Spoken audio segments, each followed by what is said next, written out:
नमस्कार दोस्तों, मैं पारुल चौहान आप सभी का स्वागत करती हूँ आपके अपने प्यारे से परिवार रोजगार विद अंकित में। कैसे हैं आप सभी? उम्मीद करती हूँ अच्छे होंगे। गयंती, अमित, प्रशांत, प्रिंस, शुभम, खुशी, तनुज, आंचल, राना, उसके बाद तारा, श्रवण, सभी को मेरी तरफ से गुड आफ्टरनून, नमस्ते, राधे राधे, राम राम, शस्ति अकाल। प्यारे प्यारे बच्चों, कैसे हैं आप सभी? उम्मीद करती हूँ आप बहुत अच्छे होंगे और आपका रिवीजन भी बहुत अच्छा चल रहा होगा। आप सभी लोग जल्दी से लाइव आ जाएंगे, सेशन के साथ जुड़ जाएंगे ताकि मैं क्लास को स्टार्ट कर सकूं। जैसा कि आपको पता है, मैंने कल ही आपको ये हेडिंग डलवा दी थी कि संसदीय विशेषाधिकार मतलब आपके जो एमपी होते हैं, आपके सांसद होते हैं, उनके पास क्या क्या विशेषाधिकार होते हैं।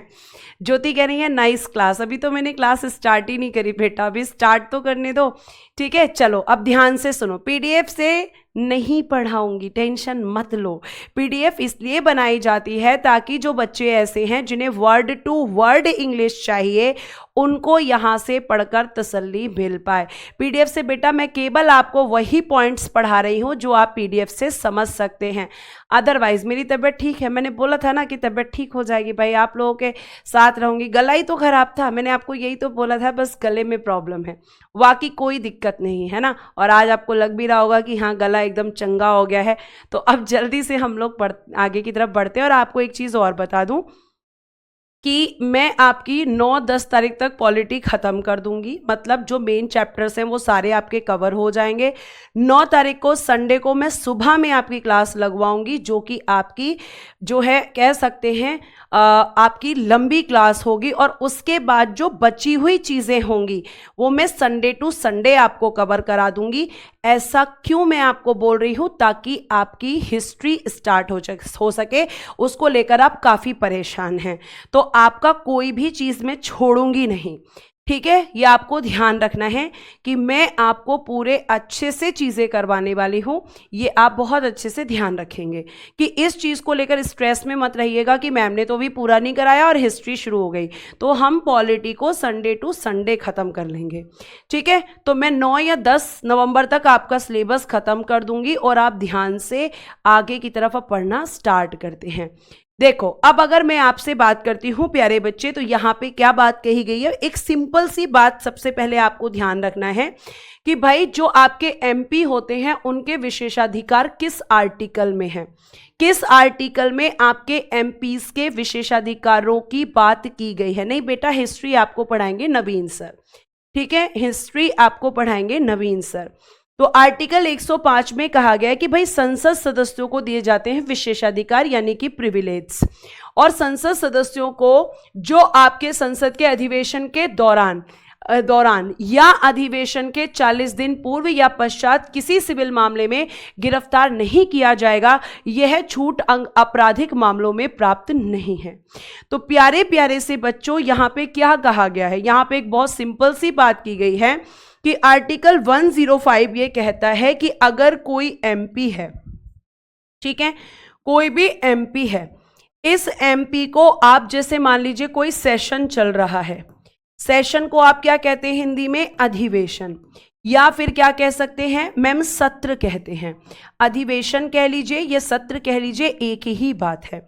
तो आपका जब एमपी, जब अधिवेशन, या तो हम कह सकते हैं कि कोई अधिवेशन चल रहा है यानी कि रनिंग पीरियड में है, चल रहा है, अब ये चल रहा है इस दौरान, या बेटा जी अधिवेशन के 40 दिन पहले, 40 दिन पूर्व यानी बिफोर 14 डेज, ध्यान से सुनिएगा, बिफोर 14 डेज या 40 दिन बाद, या 40 दिन बाद, 40 दिन बाद, आफ्टर 40 डेज, आफ्टर 40 डेज या 40 दिन बाद, ठीक है। यह कहा जाता है कि इस एमपी को आप सिविल मैटर्स में अरेस्ट नहीं करेंगे, सिविल मामलों में इनकी गिरफ्तारी नहीं होगी। कहा जाता है कि किसी भी सेशन के चलने के दौरान या सेशन के 40 दिन पहले या 40 दिन बाद, मतलब 40 डेज का इनको रिलैक्सेशन होता है, सिविल मामलों में गिरफ्तारी नहीं की जाएगी। लेकिन अगर मैं आपसे बात करूं तो यहां पर जो आपका आपराधिक मामले होते हैं, यानी जो क्रिमिनल मैटर्स होते हैं, ठीक है, का आपराधिक मामलों में बेटा जी ये छूट नहीं होगी। आपराधिक मामलों में ये छूट यहां पर नहीं मिलेगी। ये छूट केवल आपको सिविल मैटर्स में ही मिलेगी, ये आपको ध्यान रखना है। ठीक है, इतनी बात आपको बहुत अच्छे से ध्यान रखनी है कि बेटा जी ये जो अरेस्ट किया जाएगा वो सिविल मैटर्स में आपको नहीं किया जाएगा, लेकिन आपराधिक मामलों में किया जाएगा। तो सिविल मैटर्स में छूट होती है। क्या आपको छूट है? क्या मुझे छूट है? नहीं। चाहे सिविल मैटर हो चाहे क्रिमिनल मैटर, हमें एकदम गिरफ्तार कर लिया जाएगा, लेकिन ये एमपी और एमएलए दोनों को छूट होती है। तो कहा जा रहा है कि सेशन के 40 दिन पहले या सेशन के 40 दिन बाद या बीच में सेशन चल रहा है और बीच में जाकर पुलिस अरेस्ट कर ले सिविल मैटर में, ऐसा नहीं होता। तो क्या क्रिमिनल मैटर्स में किया जा सकता है? जी हां, क्रिमिनल मैटर्स में किया जाएगा। और एक चीज और लिखना है यहां पर कि जब किसी एमपी को गिरफ्तार किया जाता है, ठीक है, जैसे अगर मैं आपसे यहां पर बात करती हूं कि भाई जो संसद सदस्य होता है, तो आप ध्यान रखेंगे कि आपको एक चीज और ध्यान रखनी है कि अगला पॉइंट देखिए यहां पे क्या लिखा है। किसी संसद सदस्य को संसद के अधिवेशन के दौरान यथा स्थिति अध्यक्ष या सभापति की अनुमति के बिना किसी न्यायालय के समक्ष साक्षी के रूप में उपस्थित होने के लिए विवश नहीं किया जाएगा। इसका क्या मतलब है? इसका मतलब यह है कि अगर सेशन चल रहा है तो सेशन के दौरान अगर वो राज्यसभा का मेंबर है तो राज्यसभा के चेयरमैन, और अगर वो लोकसभा का मेंबर है तो लोकसभा के स्पीकर से परमिशन लेकर उस व्यक्ति को एज अ एविडेंस कोर्ट में पेश किया जा सकता है, वरना आप उसको फोर्स नहीं कर सकते, क्योंकि वो उस केस में विटनेस है तो उसको वहां प्रेजेंट होना होगा। आप फोर्स नहीं कर सकते एमपी को, यह बात आपको ध्यान रखनी है। अपने शब्दों में हम इस चीज को कैसे लिख सकते हैं? अपने शब्दों में हम लिख सकते हैं कि मान लीजिए कोई एमपी है, तो एमपी जो है इसको क्या नहीं कर सकते हो कि मैम मान लीजिए ये एमपी अगर लोकसभा का सदस्य है, लोकसभा का सदस्य, ठीक है, और अगर ये एमपी आपका राज्यसभा का सदस्य है तो यहां पर अध्यक्ष की अनुमति लेनी होगी, अध्यक्ष की अनुमति, और यहां पर बेटा जी सभापति की अनुमति, ठीक है, सभापति की अनुमति। इनकी अनुमति के बिना, ठीक है, आप किसी भी एमपी को फोर्स नहीं कर सकते कि वो कोर्ट में एज अ विटनेस प्रेजेंट हो। ठीक है, ध्यान से सुनिए क्या लिखा है। किसी संसद सदस्य को संसद के अधिवेशन के दौरान यथा स्थिति अध्यक्ष या सभापति की अनुमति के बिना किसी न्यायालय के समक्ष साक्षी के रूप में उपस्थित होने के लिए विवश नहीं किया जा सकता। लिखना, अनुमति के बिना किसी सांसद को, किसी सांसद मतलब एमपी को, किसी सांसद को न्यायालय के समक्ष, न्यायालय यानी कोर्ट, न्यायालय के समक्ष, ठीक है, न्यायालय के समक्ष एज अ विटनेस। विटनेस क्या होता है? जो गवाही देते हैं किसी केस में। तो आपको ध्यान रखना है कि हम न्यायालय के समक्ष हिंदी में क्या कहेंगे विटनेस को? साक्षी। तो न्यायालय के समक्ष साक्षी, साक्षी को कहते हैं बेटा जी विटनेस। विटनेस साक्षी के रूप में पेश होने के लिए, पेश होने के लिए विवश नहीं किया जाएगा, विवश नहीं किया जाएगा। विवश मतलब फोर्स नहीं किया जाएगा, ठीक है। और ये कब की बात होती है? जब अधिवेशन चल रहा होता है। आप लिखेंगे कि मैम ये कंडीशन होती है जब अधिवेशन चल रहा होता है, चल रहा हो। तब आप किसी भी एमपी को फोर्स नहीं कर सकते। इनको ध्यान से समझ लेना, क्योंकि ये सब आपको ध्यान रखना है कि एमएलए को भी छूट होती है इन सब चीजों की। ठीक है, तो अधिवेशन चल रहा हो तो आप नहीं कर सकते। अब मान लीजिए किसी मेंबर को अरेस्ट करना है, जैसे ये छूट तो मैम केवल सिविल मैटर्स में है, लेकिन अगर क्रिमिनल मैटर्स में अरेस्ट करना है तो क्या कंडीशंस होती हैं, ध्यान से सुनना। जब किसी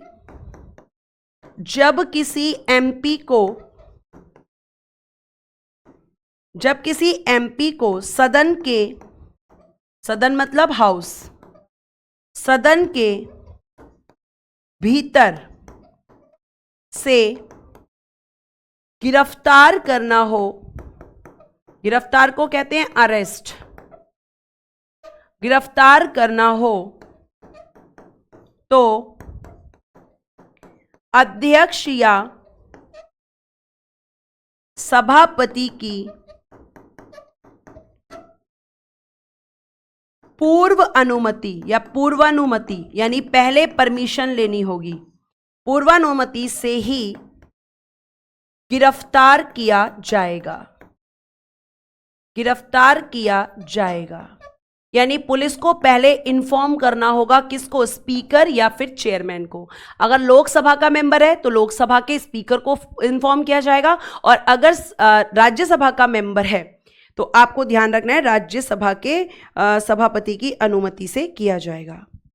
तो यहां पे अनुमति लेनी होगी, पूर्व अनुमति लेनी होगी, बताना होगा, इनको इन्फॉर्म करना होगा, तब यहां पे अरेस्ट कर सकते हैं। लेकिन अगर बाहर से किया जाए मैम, तो लिखना, अभी लाइन खत्म नहीं हुई है। यदि किसी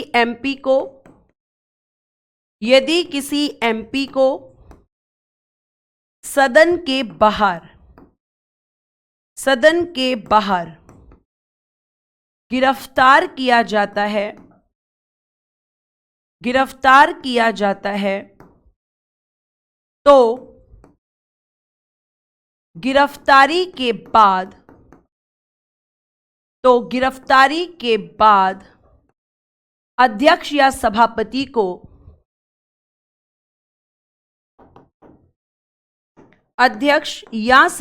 को सूचना देनी होती है।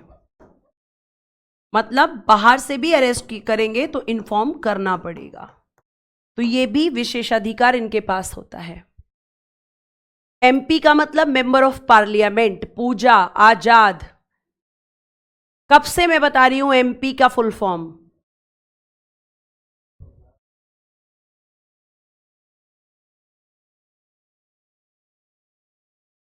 ठीक है, उसके अलावा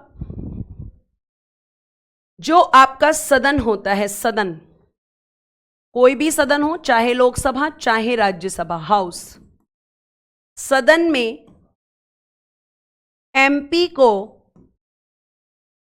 वाक एवं अभिव्यक्ति की स्वतंत्रता होती है। वाक एवं अभिव्यक्ति की स्वतंत्रता, freedom of speech and expression, freedom of speech and expression, speech and expression. ठीक है, स्पीच एंड एक्सप्रेशन मैं इधर लिख देती हूं, स्पीच एंड एक्सप्रेशन, ये फ्रीडम होती है एक एमपी को। और फ्रीडम में अगर मैं आपको बताऊं प्यारे बच्चे, कि अगर मैं आपसे यहां पर बात करती हूं तो आपको ध्यान रखना है, सदन में की गई चर्चा पर न्यायालय में, मतलब कोर्ट में, अगर सदन में कोई चर्चा की गई है तो न्यायालय उसमें इंटरफेयर नहीं कर सकता। ठीक है, सदन में की गई चर्चा, ऐसे लिखना, सदन में, ऐसे लिखना, सदन में किसी एमपी द्वारा कही गई बात की चर्चा न्यायालय, चर्चा होता है बेटा जी, डिस्कशन, डिस्कशन, चर्चा। एक मिनट, सदन में किसी एमपी द्वारा कही गई बात की चर्चा न्यायालय में यानी कोर्ट में नहीं की जाएगी,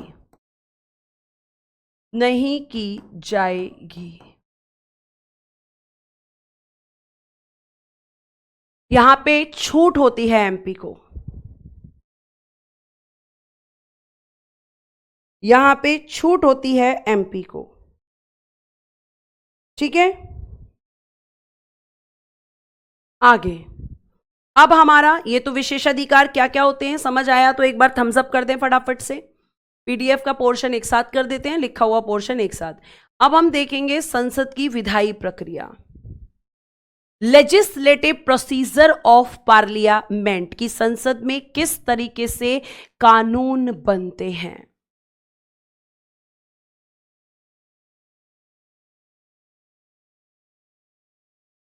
ठीक है, तो आर्टिकल 105 में क्या है, इनके विशेषाधिकार हैं। समझ आ गया, आगे चलिए।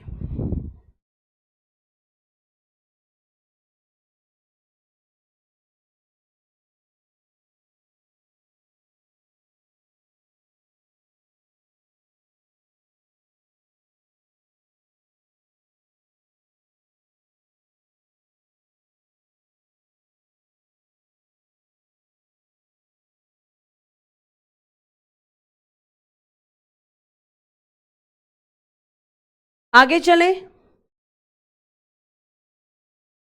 हाँ, तभी तो ये लोग लड़ते हैं सदन में। हाँ, थैंक यू।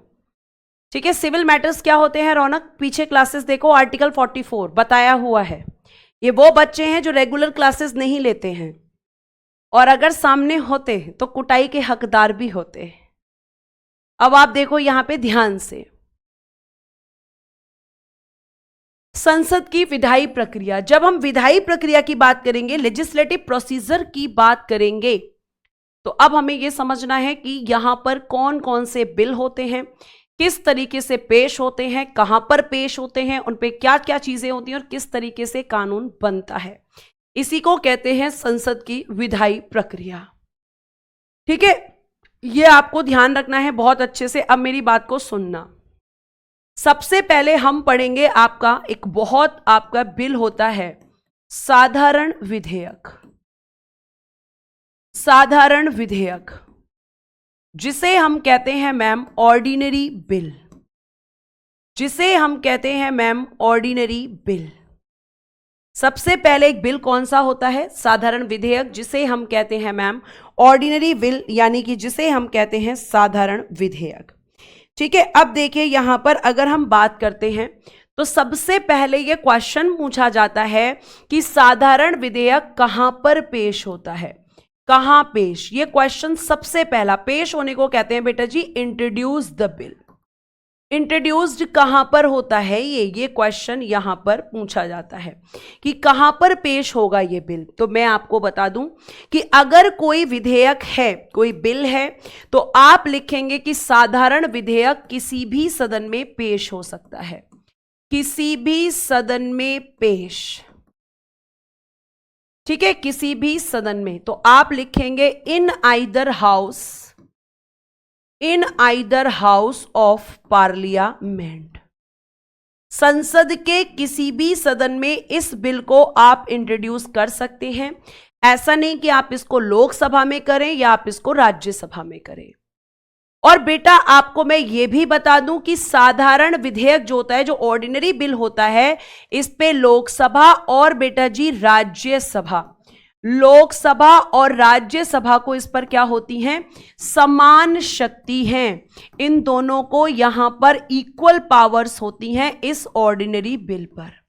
इक्वल पावर्स किस पर, तो आप कहोगे मैम साधारण विधेयक पर। ऑर्डिनरी बिल पर मैम इन दोनों को इक्वल पावर्स होती हैं। ये आप इस चीज को भी अपने दिमाग में फिक्स रखना। कहां पेश होगा, तो संसद के किसी भी सदन में। क्या दोनों को समान शक्ति हैं, जी हां, दोनों को समान शक्तियां यहां पर होती हैं। अब मुझे इसको समझाने के लिए आपको किसी एक हाउस में इसको इंट्रोड्यूस करना होगा, तभी आपको पूरा प्रोसीजर समझ में आएगा।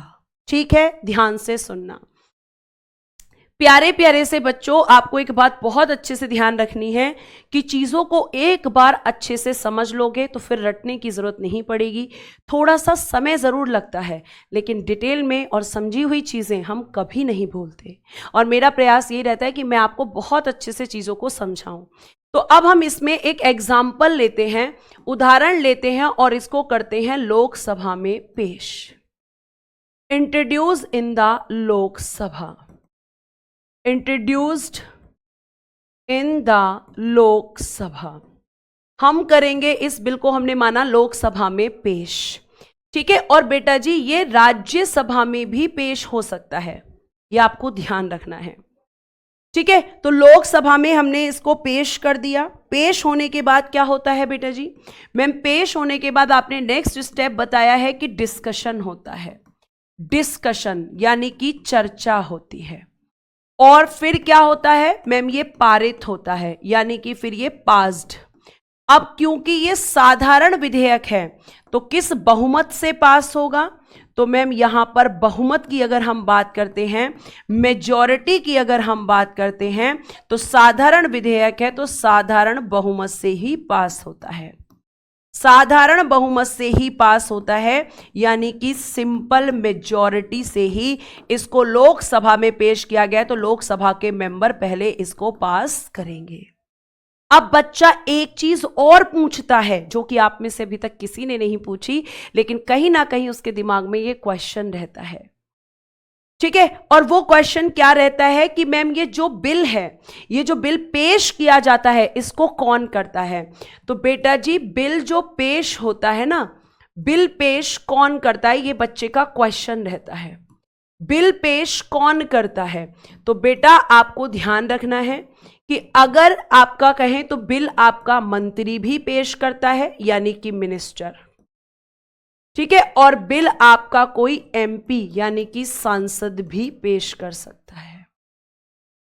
इन दोनों में से कोई भी बिल को पेश कर सकता है। अब एक चीज और ध्यान रखना, अगर बिल मंत्री पेश करता है तो वो बिल कैसा होता है? अगर मंत्री पेश करेगा तो बिल होगा सरकारी, यानी गवर्नमेंट बिल उसको हम कहेंगे, क्योंकि उसे मिनिस्टर ने पेश किया है। और अगर कोई सांसद करेगा तो उसको कहेंगे गैर सरकारी, यानी नॉन गवर्नमेंट। तो ये आपको ध्यान रखना है। ये क्वेश्चन भी बच्चे के दिमाग में आता है कि बिल कौन पेश कर सकता है। तो बिल बेटा जी आपका एमपी भी पेश कर सकता है, और बिल आपका जो है मिनिस्टर भी पेश कर सकता है। अगर बिल एमपी पेश करेगा तो आपको ध्यान रखना है, तब उस समय वो नॉन गवर्नमेंट होगा, और मंत्री पेश करेगा तो गवर्नमेंट होगा। ठीक है, ये भी आपको यहां पे बता दिया। इतनी बात समझ में आई? आगे देखो, अगर हम आगे बात करते हैं बच्चा, तो आगे आप एक चीज और, अब यहां से तो पारित हो गया, यहां से तो पास हो गया लोकसभा में, इसका जो प्रोसीजर था पूरा। अब यहां से ये कहां जाएगा? अब मैम राज्यसभा में जाएगा, और जब राज्यसभा में जाएगा बेटा जी, तो यहां पर क्या होगा? उसके बाद मैम यहां पर भी ये पेश होगा। सबसे पहले इसको इंट्रोड्यूस किया जाएगा राज्यसभा के अंदर, फिर यहां पर भी चर्चा होगी, यहां पर भी डिस्कशन होगा। ठीक है, और फिर बेटा जी एक सिंपल सी बात है, ध्यान से सुनना, यहां पे बहुत फोकस होने की जरूरत है। अगर आपने दिमाग इधर उधर किया तो समझ में नहीं आएगा बेटा। ठीक है, डिस्कशन होगा, डिस्कशन होने के बाद फिर यहां पर भी पारित होगा, यानी यहां से भी पास्ड होगा। अगर ये यहां से पास्ड होगा तो किस मेजॉरिटी से? बेटा जी सिंपल मेजॉरिटी से ही पास होगा, और सिंपल मेजॉरिटी से अब ये यहां पर पास हो गया। इसके बाद अगर हम बात करेंगे तो ये राष्ट्रपति के पास जाएगा।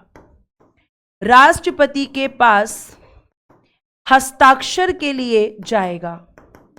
हस्ताक्षर मतलब मैम सिग्नेचर, सिग्नेचर हस्ताक्षर के लिए जाएगा। ठीक है, सिग्नेचर के लिए जाएगा। ठीक है, हस्ताक्षर के लिए जाएगा। और अगर यहां पर राष्ट्रपति ने सिग्नेचर कर दिया, राष्ट्रपति के हस्ताक्षर के बाद एक्ट बन जाएगा, एक्ट बन जाएगा। एक तो हो गया बेटा जी ये सिंपल सा प्रोसीजर कि भाई एक्ट बन जाएगा। लेकिन लेकिन लेकिन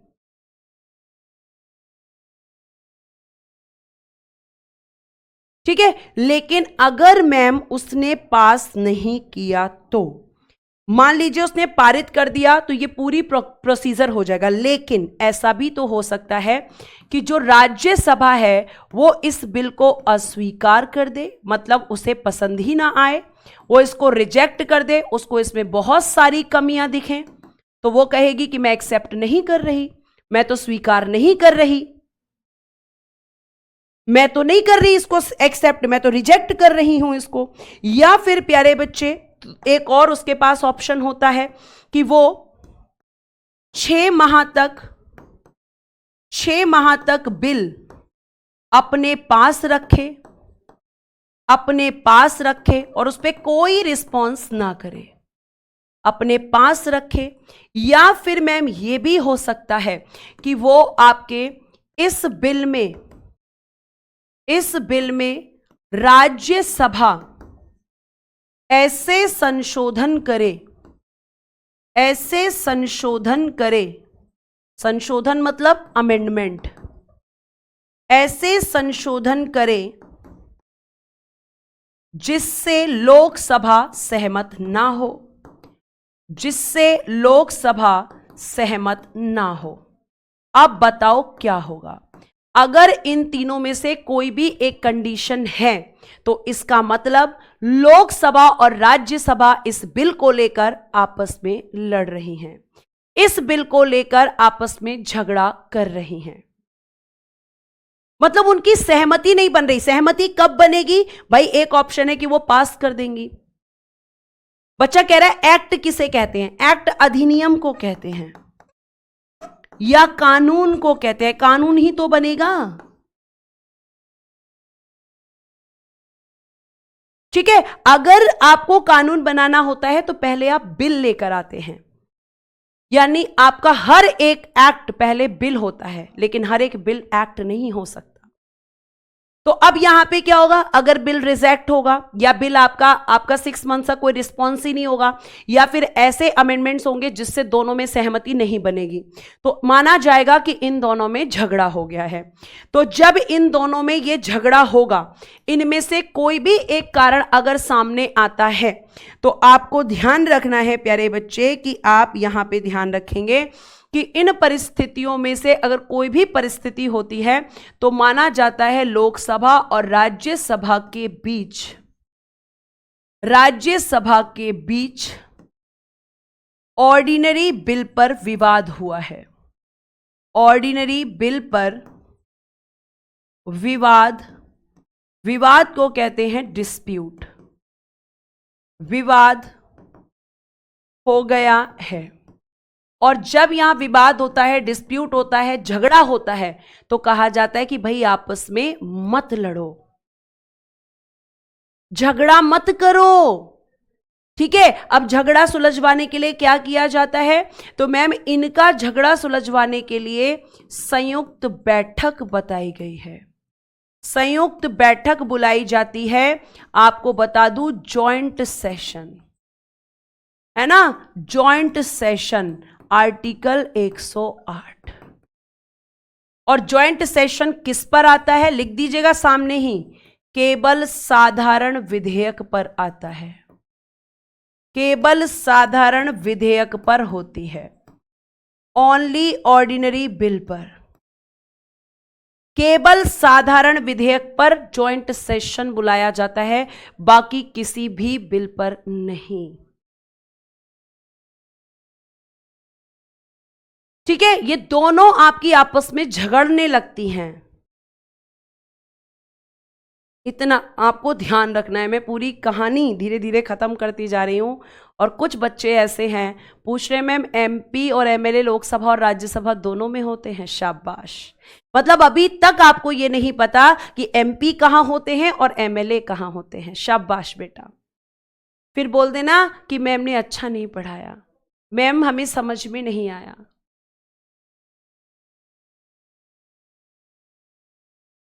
अलग अलग किस्म के बच्चे आ रहे हैं। आर्टिकल को क्या कहते हैं, एक्ट को क्या कहते हैं। शाबाश। एमपी की फुल फॉर्म क्या है, एमएलए की फुल फॉर्म क्या है, एकदम बेसिक चीजें जो मैं स्टार्टिंग में बता चुकी हूं। एमपी और मिनिस्टर में क्या डिफरेंस है। वेरी गुड, शाबाश, तालियां बजाओ अपने लिए। ऐसे बच्चे, पता है ऐसा मन करता है कि तुम सामने होते ना, तो जब तुम्हारे 4-5 डंडी पड़ती हाथों पे तो तुम्हें सब याद रहता। दिक्कत यह है कि तुम्हें पिटाई का डर नहीं है यहां पर, और कुटाई का डर ही क्या करता है, हमें समझदार बनाता है। और मैं इन क्वेश्चंस का आंसर नहीं दूंगी क्योंकि ये सारे क्वेश्चंस आपको मैं पीछे बता चुकी हूं। ठीक है, अब सुनो यहां पे। तो केवल साधारण विधेयक पर ज्वाइंट सेशन आता है। अब यहां से क्या क्या क्वेश्चन बनता है कि पहले तो ज्वाइंट सेशन किस आर्टिकल में है, पहला क्वेश्चन बनता है। दूसरा क्वेश्चन बनता है कि संयुक्त बैठक किस पर बुलाई जाती है, तो लोकसभा पर साधारण विधेयक पर बुलाई जाती है। अब क्वेश्चन आता है कि बुलाता कौन है, बुलाता कौन है। तो बेटा जी इसको बुलाने का काम करते हैं राष्ट्रपति। राष्ट्रपति यानी कि प्रेसिडेंट ऑफ इंडिया इस बैठक को बुलाते हैं। लोकसभा राज्यसभा को कहते हैं कि आपस में झगड़ा मत करो, आओ अच्छे से यहां पर हम क्या करते हैं, अच्छे से बातचीत करते हैं और झगड़ों को खत्म करते हैं। ठीक है, तो आप ध्यान रखेंगे बुलाता कौन है, तो मैम बुलाते हैं हमारे देश के राष्ट्रपति जी। ध्यान रखना है आपको इस चीज का। उसके बाद प्यारे बच्चे क्वेश्चन आता है कि इस बैठक में अध्यक्ष कौन होता है, यानी चेयरमैन कौन होता है संयुक्त बैठक का। तो देखो बेटा, सबसे पहले तो आपको ध्यान रखना है फर्स्ट ऑप्शन पे रहते हैं speaker of Lok Sabha. Speaker of Lok Sabha यानी लोकसभा के अध्यक्ष, ये संयुक्त बैठक की अध्यक्षता करते हैं। लेकिन मैम अगर ये नहीं हो, मान लीजिए ये किसी कारण एब्सेंट हैं, तब कौन करेगा। अगर ये नहीं होंगे तो बेटा जी उसके बाद में फिर यहां पे deputy speaker, deputy speaker of Lok Sabha, deputy speaker of Lok Sabha यानी लोकसभा के उपाध्यक्ष। लेकिन अगर मैम ये भी ना हो तो क्या होगा, अगर ये भी ना हो तो क्या होगा, तब आते हैं आपके vice chairman, vice chairman of Rajya Sabha, Rajya Sabha के उपसभापति। ध्यान रखिएगा, सभापति कभी भी जॉइंट सेशन के चेयरमैन नहीं हो सकते। सभापति कभी भी जॉइंट सेशन के, आपके ध्यान रखना है कि कभी भी अध्यक्ष नहीं बन सकते हैं। आप इस चीज को नोट डालकर यहां लिख लेना, लिख लीजिएगा। राज्यसभा के सभापति, सभापति संयुक्त अधिवेशन की अध्यक्षता नहीं करते हैं। संयुक्त अधिवेशन यानी जॉइंट सेशन, संयुक्त अधिवेशन की अध्यक्षता नहीं करते हैं, अध्यक्षता नहीं करते हैं। ये बात आपको बहुत अच्छे से ध्यान रखनी है। क्यों नहीं करते मैम, क्योंकि ये मेंबर नहीं होते हैं। ठीक है, ये आपको ध्यान रखना है।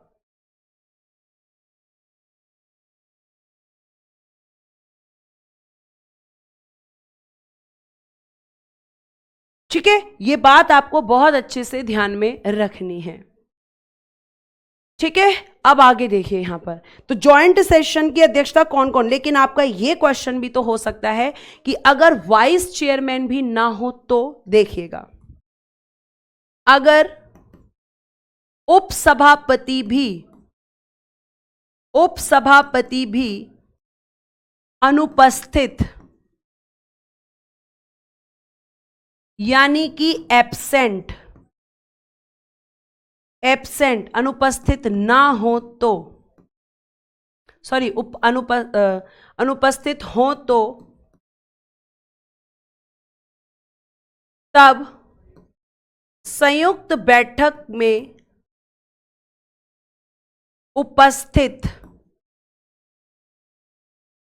उपस्थित यानी कि प्रेजेंट, तब संयुक्त बैठक में उपस्थित एमपीज अपने में से एक को अध्यक्ष चुन लेते हैं, अध्यक्ष चुन लेते हैं यानी चूज कर लेते हैं। लेकिन ये कब होता है? जब आपके स्पीकर भी ना हो, डेप्यूटी स्पीकर भी ना हो और वाइस चेयरमैन भी ना हो।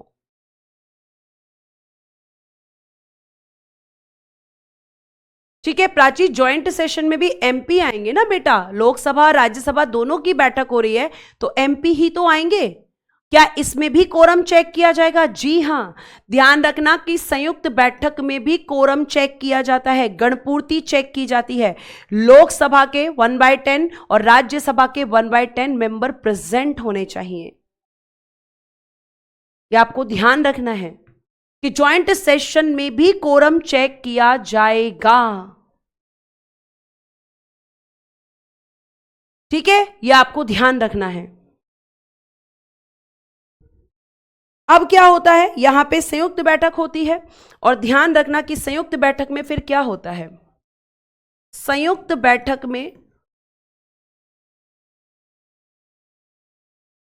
बैठक यानी जॉइंट सेशन,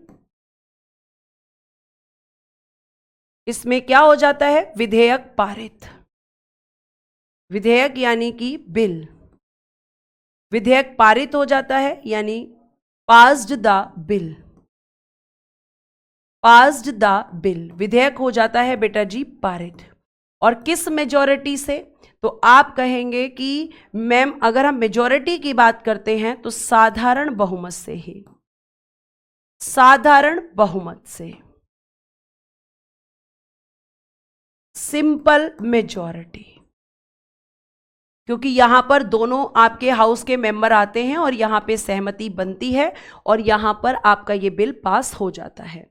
और अगर मैं प्यारे बच्चे आपसे बात करूं कि मैम अगर हम इसे राज्यसभा में पेश करें तो जहां मैंने लोकसभा लिखा है वहां राज्यसभा कर देना और जहां राज्यसभा लिखा है वहां लोकसभा कर देना, क्योंकि दोनों को ही इक्वल पावर्स होती हैं।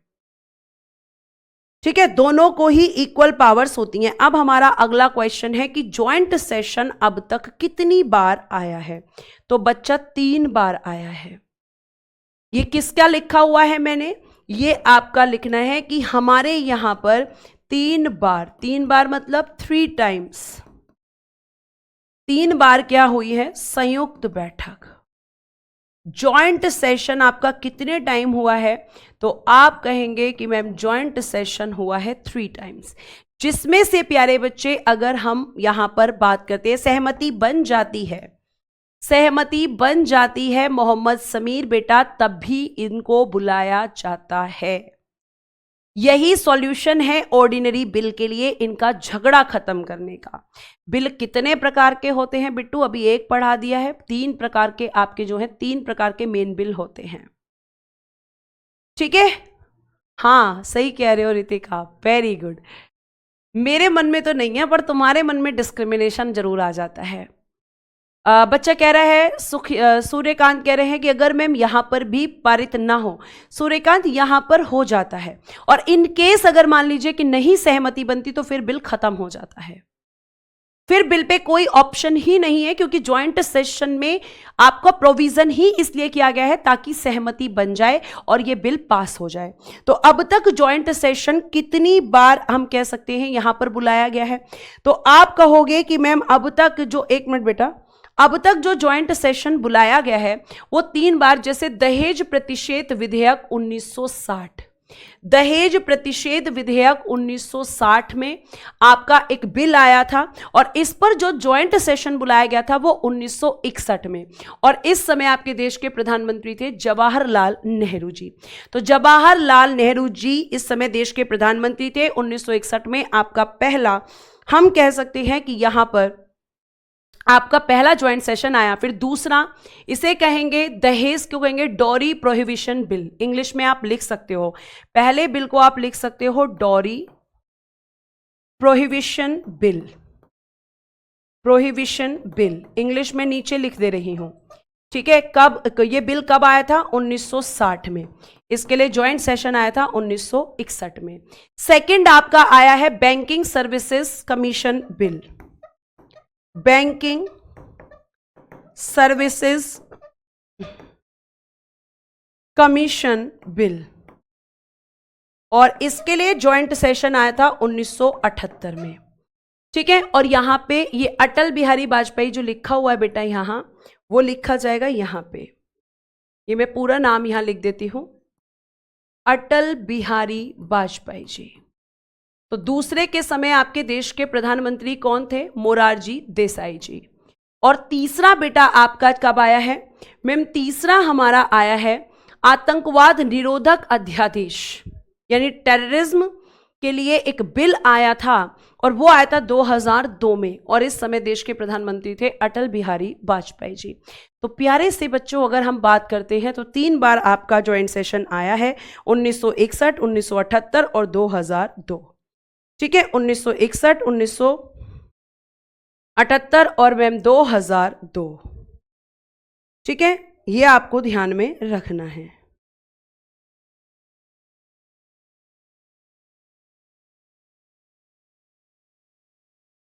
अब हम बात करते हैं आपका अगला बिल कि दोनों में, जैसे साधारण विधेयक आपने समझा, तो अब आपका यहां पे अगर हम बात करेंगे बच्चा, तो आपका नेक्स्ट होता है मनी बिल।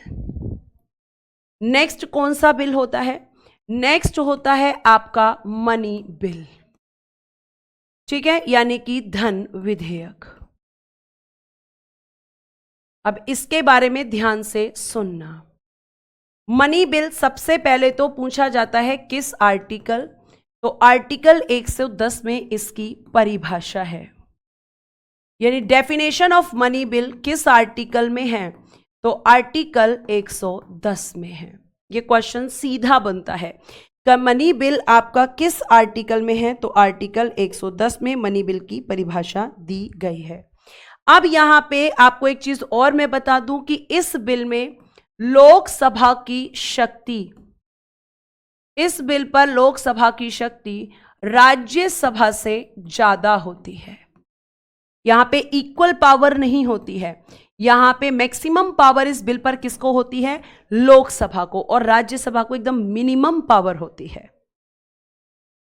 ठीक है। तो ये आप ध्यान रखेंगे। तो लोकसभा की शक्ति राज्यसभा से इस बिल पर ज्यादा होती है। फिर क्वेश्चन आता है कि ये कहां पेश होता है? कहां पेश? तो आप इसका आंसर लिखेंगे article 109।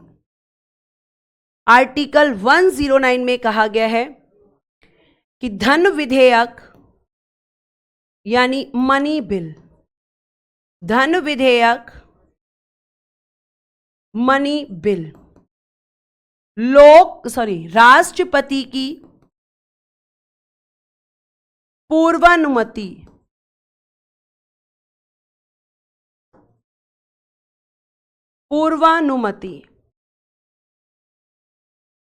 After approval of president, after approval of president,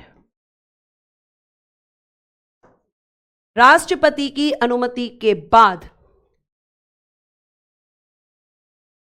Lok Sabha में पेश, introduced in the Lok Sabha, introduced in the Lok Sabha, Lok Sabha में पेश,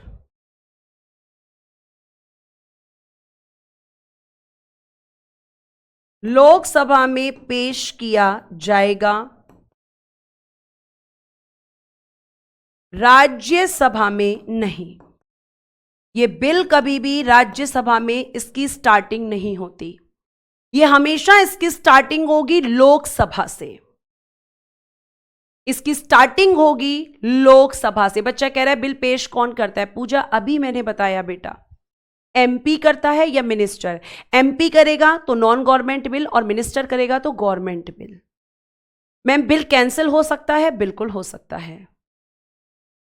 क्यों नहीं हो सकता? बहुत सारे बिल कैंसिल होते हैं, नहीं हो पाते पास। राष्ट्रपति सिग्नेचर ना करे तो भी बिल खत्म होगा। भाई आपका कोई भी बिल है, मान लो लोकसभा राज्यसभा से पास भी हो गया, अब राष्ट्रपति ने कह दिया मैं नहीं कर रहा सिग्नेचर, तो फिर वो बनेगा ही नहीं अधिनियम।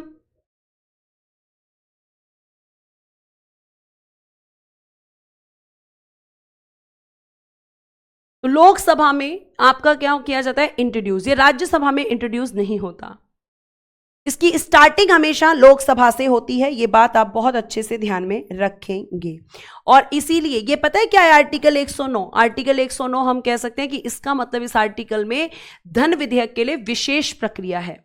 Special provision for money bill कहां पर दिया गया है? आपसे इस तरीके से भी आर्टिकल 109 को पूछा जा सकता है कि special provision for money bill, special provision for money bill, धन विधेयक के लिए विशेष प्रक्रिया। सॉरी, प्रोविजन की जगह लिखना प्रोसीजर, सॉरी बेटा, स्पेशल प्रोसीजर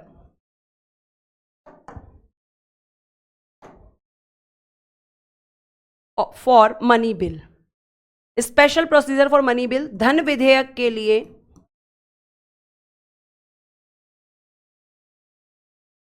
विशेष प्रक्रिया,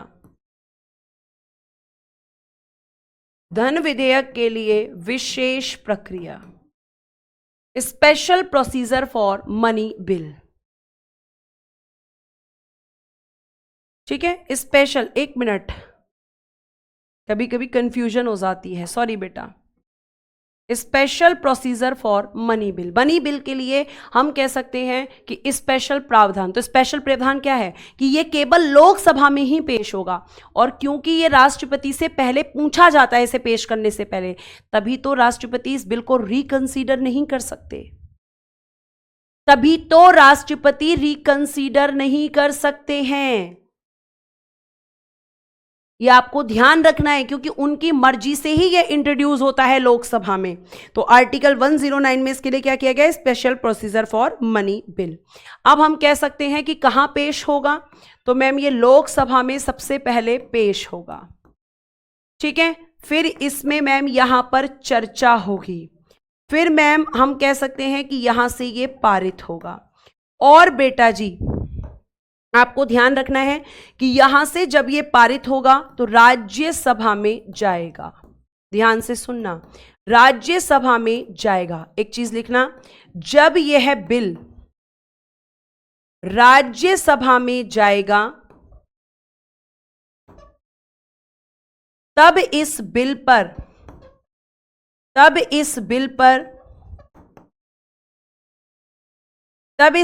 पर लोकसभा के अध्यक्ष यानी स्पीकर के हस्ताक्षर होंगे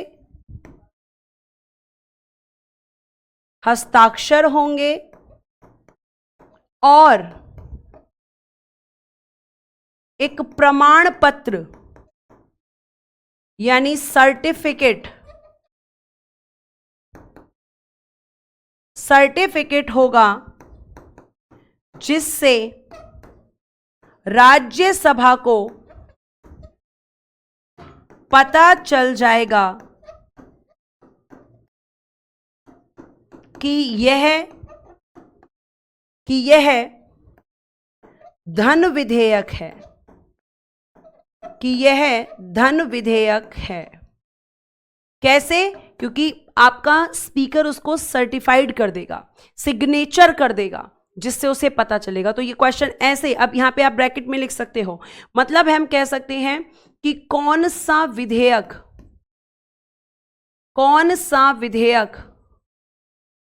यानी बिल धन विधेयक होगा, धन विधेयक होगा, यानी मनी बिल, इसका निर्धारण, इसका निर्धारण लोकसभा का अध्यक्ष करता है। और ये मैंने लोकसभा अध्यक्ष के कार्यों में भी आपको बताया था। ठीक है, अब ये बिल कहां पहुंच गया? राज्यसभा में। आगे देखिए, तो अब यहां पे क्या होगा मैम? राज्यसभा में भी ये सबसे पहले पेश होगा, फिर इस पर चर्चा होगी, फिर मैम ये यहां से पारित होगा, या तो पारित होगा, है ना। और ध्यान रखना, इस बिल को राज्यसभा केवल 14 दिनों तक अपने पास रख सकती है, रख सकती है, अगर वह 14 दिनों के अंदर इसे पारित नहीं करती, इसे पारित नहीं करती, तो यह दोनों सदनों द्वारा, तो यह दोनों सदनों द्वारा, दोनों सदनों द्वारा पारित माना जाएगा। यानी किसके पास पावर है? लोकसभा। राज्यसभा के पास तो ये नाम के लिए जाता है, ये आपको ध्यान रखना है, केवल नाम के लिए भेजा जाता है कि हां भैया तुम भी चले जाओ। ठीक है, तुम भी इसमें कर लो, यहां पे तुम भी, आप यहां मतलब आप भी यहां पे थोड़ा सा अपना काम कर लो। और एक चीज और लिख लो, एक लाइन और लिख लो, अगर राज्यसभा मनी बिल में कोई संशोधन करती है, कोई संशोधन यानी अमेंडमेंट,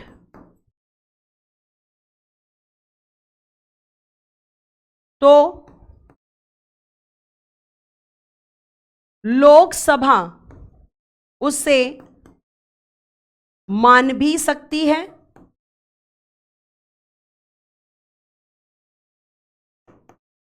और अस्वीकार भी कर सकती है। और अस्वीकार यानी कि रिजेक्ट, अस्वीकार भी कर सकती है। यानी किसके पास पावर है मैम? लोकसभा के।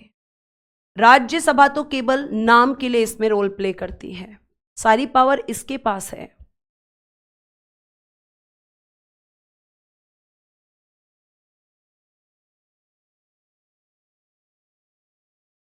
ठीक है,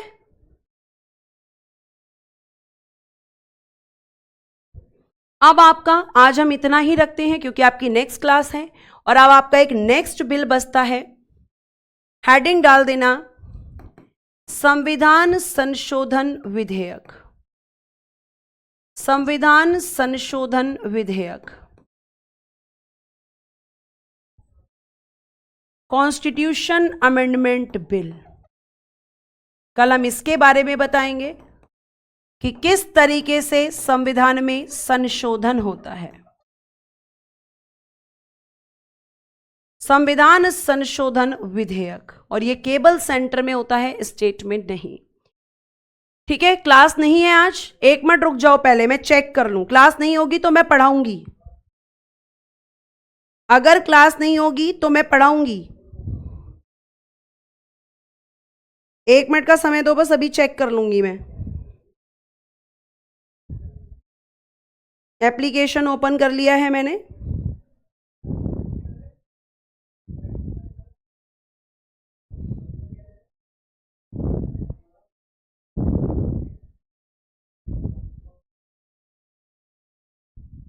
इसमें टाइम तो दे रखा है बेटा, क्लास है, ठीक है, इसमें लाइव क्लास है आपकी जिसमें प्रमुख अंतर्राष्ट्रीय संगठन होंगे, ठीक है। तो आज के लिए क्लास कितने बजे होने वाली है, इसमें जो आपका दे रखा है,